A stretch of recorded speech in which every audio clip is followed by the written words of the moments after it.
Hi, welcome to the first episode of Season 5 of Just Saying With. And we're in our new place. This is Mismatch along North Canal Road in Singapore. And with me, I've got Rudy.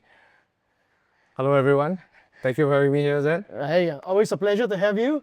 And Rudy, we're going to talk about something that is, I think, very dear to my heart and, a topic that I've been involved in for many years, which is trading card games, Yes. right? TCGs. Yeah. I know you play as well. Yes. When did you start? Used to play, right? used to play. It's so hard to keep up with trading card games. It is. I mean, when you play a lot of trading card games, or even if you just play one, when you keep the cards, you have emotional attachments with cards at times and you don't want to let it go, right? You run out of space. Issue. You run out of space. So, I mean, I started with Magic a long time ago. And I think it was third ed when I first started. And then things just became a lot more... Like, when I look at it now, every new expansion adds a new mechanic. It becomes a bit tougher and tougher, and it becomes bigger. But then again, outside of Magic, so now when I go to my neighborhood, TCGs are still alive. Yeah. Right? The store that is across the street from me has certificates about, they're running all these different trading card games and different kinds of trading card games, right? Yeah. Where do you think the TCG market has gone today? Last time it was just like maybe again, Magic was the forefront when it came to US-based, English-based games. Yeah. When you see the industry is now in terms of trading cards? I think trading card games have become way more mainstream from when we started. We started around the same time. It is also changed in a sense that last time, people only saw value in strong cards. But then now people have emotional attachment to some cards strong emotional attachment because it goes over time, and a lot of people have it. So there's collector value for these people as well. So I think a lot of this collector value is what also dragged TCG into the spotlight. Yeah.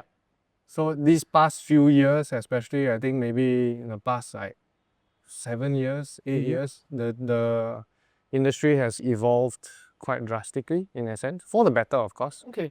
Yeah. I know I ran a couple of questions by you before this, but something that's came to my head is the ecosystem around trading card games. Again, I'm going to use Magic as an example. Okay. But just the fact that Magic was a standalone property, right? It didn't come out there were no IPs, no other IPs. It was just a card game that came out, and then they created everything. I still feel they can do a lot with it, but they've just stuck to the TCG side of things. Yes.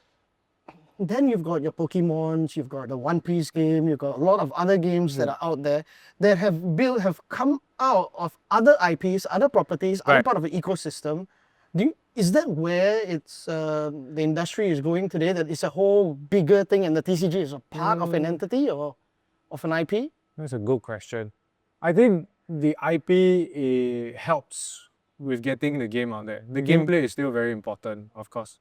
People need to feel like they are, playing a tournament and a competition. How they build their decks is always a fun experience. What kind of mechanics and how you can drive your deck is always the most important for a player, in my personal opinion. I think that the IP might overshadow the gameplay a little bit at times, but the IP is definitely what also helps bring TCG into the mainstream and bring it into the spotlight, right? Yeah. Like, I think with One Piece is such a strong IP, right? So I think that really showed the TCG gaming industry at the same time that having a strong IP helps as a bonus. But gameplay also has to be good at the same time. Which the One Piece gameplay, I think, looks pretty interesting. I haven't personally had a chance to try it out yet. Yeah. I have not yet. I've not yet been interested to, but TCGs are such a investment in terms of time. Let's not even talk about money first, right? Time. And then if you're like me, we get into theory crafting, deck crafting. Yeah. And if you have I don't know, if it's one of my favorite characters in the movie, you want to build a deck around that person, do something along that lines, right? Well, speaking about IPs and everything, maybe one of the main topics here is the launch of the Ultraman TCG. Yes, sir. Yeah. Yeah. So Ultraman big IP has been around for 60 years. 60 years, Next right? year is our 60th Wow, anniversary. okay. Yes. I knew it was a while, but I didn't know it was like 60 60 years. next year, yeah. So at like almost like Singapore is 60 years old, and then He said Ultraman is so. 60. Yeah. Okay, Right. yeah. Wow. So that's a while. So I do remember as a kid watching the old Ultraman shows, stuff like that. And since then, I think there has been is it fair to say there's been a revival of the brand? So we were talking about the Netflix series Okay, that came out. right. So where's the IP for Ultraman going towards? I feel like instead of a revival, it's more like a global expansion, right?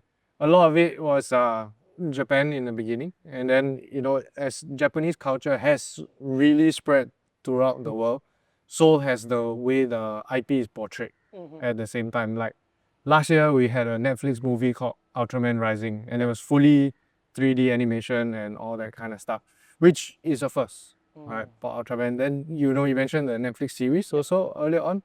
That's also a first, and I think it appeals to a different type of audience. But at our core, tokusatsu, which is the suits that they wear, is still the essence of everything Ultraman at the same time. That style of filming that the founder Eiji Tsuburaya, had, and with all the miniature buildings and then the guy in a suit to make it look super big and stuff like that. That is still Ultraman in terms of like the visual aspect.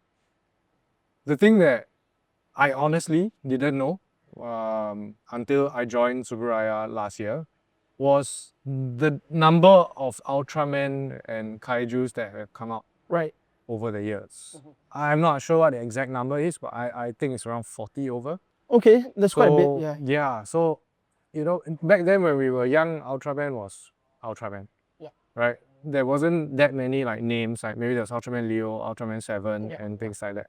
But now you have one almost every year, to my knowledge. Someone new is coming out, a new Someone suit new is is coming there. out. This year we had Ultraman Omega. Yeah. So an Ultraman Omega has about 3 forms and things like that. They have the suit, then they have their armor, and they have their weapons and all together. So this is a new layer for me of enjoying Ultraman. Right, coming back into the Ultraman series, this is something that I've been like, oh, things have changed a lot. Things have improved. All the character design, suit design is really amazing. Falling in love with the brand all over again. I think that's the fun part of it, right? An old IP and then suddenly you come back to it again. Yeah, I think that's very, very cool. You talk about globalization. Yeah. Right. So with Tsuburaya, what is your role in the region? So I handle the Ultraman trading card game for the Southeast Asia region, APAC region, minus maybe like Japan, of course. Yeah. And I run all the events, the tournaments, the marketing, working with all our super awesome distributors that had our retailers all throughout. That's why I mainly handle. That's fun, man. So a bit more about the card game. What would you say is the entry point? Why should someone pitch it to me, right? Why would I or why would someone go for the Ultraman card game now? Okay, so first and foremost, I think our game is definitely super easy to learn. I've done many teaching sessions, and people who have played TCGs before, 6-7 minutes tops to understand the basics of the game. People who haven't, maybe 12 minutes to 15 minutes, give or take, to be able to start playing the game.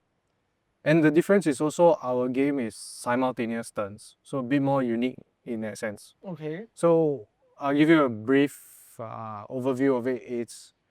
We go and then we decide who is the lead player and the next player. Every time I do something, it's your turn to do the exact same thing in that sense. So I'll set a character, you set a character, I decide if I want to level any of my characters, you decide if you want to, and then we flip open and we see what goes on, and all the timings for activations and abilities is depending on who is the lead. Okay. So it's a simultaneous turn in that sense. However, the more you play, the more depth you start to find with the strategies and the abilities when they come into play. We've released 4 boosters to date. We launched last year, October 25th. And the complexity is slowly ramping up so that for new players, people who haven't played TCG at all, it's easy for them to get into at the same time. And also, remember we talked about IP being a bonus? Yeah. Ultraman's strength is being multi-generational. So enough, we yeah. have that where parents are playing with their children, and at the same time, the grandparents also recognize the IP as well. That's something we really, really love to see for our card game. Yeah, so early this year in Hong Kong, we had a tournament, our first national level tournament, right? I mentioned Hong Kong specifically because we had two categories. We had the open category and we had the under 12 category. Okay. The winner of both categories are father and son. Oh, wow. Yeah, so something we really enjoyed. So I spoke to them. Something in the genes. Yeah. So they theory craft at home, right? They father and son theory craft at home. They build decks, they practice against each other, and they come out and they play. Do you make them battle after that? No. Sounds very harsh, right? Then suddenly, The ultimate winner. the father or son. But yeah, that's very cool. Okay, what are the plans for the Ultraman TCG in the region? Like anything medium term, short term to medium term kind of things. Okay, first we've just started running, and I was just in Malaysia 2 weekends ago. We're having our Ultra League Championship Series. Okay, so this is our first more competitive event on a regional level, in a sense, national regional level. What it leads to is the World Championship Series that we'll have in May next year. Okay. In Ultraman's 60th anniversary. And so basically, if you win the first ever World Championship Series for UCG, you win it on Ultraman's 60th birthday. Oh, that's very cool. If you want, yeah. Okay. And the Singapore event will be on November 8th. And there'll be the top 2 players will be sponsored flight and accommodation to the World Championship Series next year. So every region we have 1 or 2 sponsorships for champions and run-ups. Okay, yeah, that's very cool. And invites as well. Yeah.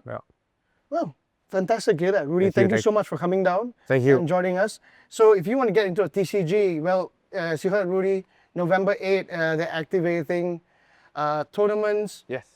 Probably one of the best times to get Right. on board. The TCG is still fresh. Exactly, Right? It's still exactly. fresh. And a chance to go, that's in Tokyo. Go to Tokyo, Japan. Yeah, Tokyo. For in May next year. Yes. Yeah. Very cool. Well, Rudy, thank you so much. Thank you for having me. Pleasure. Right, take care. See you.